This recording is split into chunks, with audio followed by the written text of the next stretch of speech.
News 18 prime news সঙ্গে রয়েছে আমি অমৃতার। প্রথমে যে খবরের দিকে নজর রাখতেই হচ্ছে, সংসদ হামলায় গ্রেফতার আরও এক দিল্লি পুলিশের স্পেশাল সেলের জালে মহেশ কুমাওয়াত। এখনো পর্যন্ত সংসদ হামলায় গ্রেফতার আরও এক দিল্লি পুলিশের স্পেশাল সেলের জালে মহেশ কুমাওয়াত। সংসদ হামলায় এখনো পর্যন্ত মোট গ্রেফতার 6 এবং ফোনে রাজীব রয়েছে, রাজীবের সঙ্গে কথা বলবো। রাজীব, এই যে মহেশ কুমাওয়াত যাকে গ্রেফতার করা হয়েছে নতুন করে, তার সম্পর্কে কি জানা যাচ্ছে, কি ভূমিকা ছিল তার? দেখো, ওই মহেশ কুমাওয়াত সেই ব্যক্তি যে ললিত ঝা তাকে যখন গ্রেপ্তার করা হয়, সে যখন আত্মসমর্পণ করতে আসে, তখন মহেশ কুমাওয়াত তার সঙ্গে ছিল এবং তখন থেকেই তাকে আটক করা হয়েছিল এবং জিজ্ঞাসাবাদ চালাচ্ছিল পুলিশ এই ঘটনা, যে সংসদে হামলার ঘটনায় তাতে তার কি যোগ।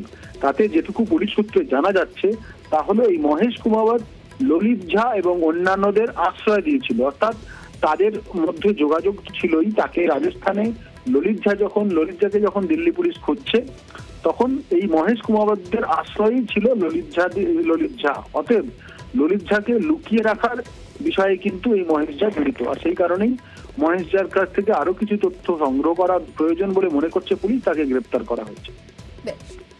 রাজীব, একটু সঙ্গে থাকো। আরো একটা খবর আপনাদের দিয়ে রাখি, সংসদে হামলার ঘটনায় নয়া তথ্য সামনে আসছে। সংসদের সামনে গায়ে আগুন লাগানোর এরকম একটা পরিকল্পনা ছিল ধৃত সাগর শর্মার।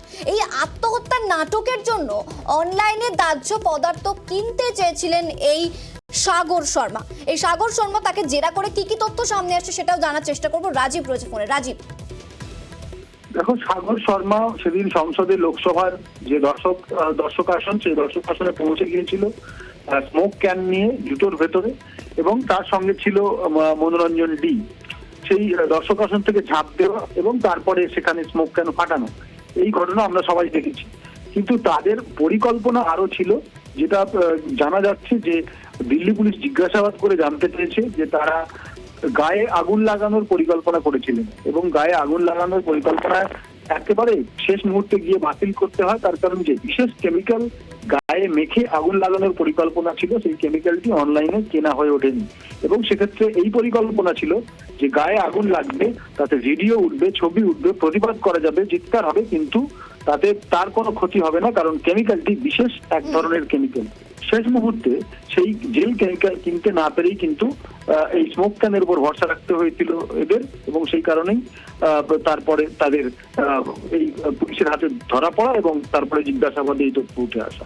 মনে করছে পুলিশ যে তাদের কাছে আরো অনেক তথ্য আছে, যা জিজ্ঞাসাবাদে ক্রমে বেরিয়ে আসবে। বেশ বেশ, ধন্যবাদ রাজীব।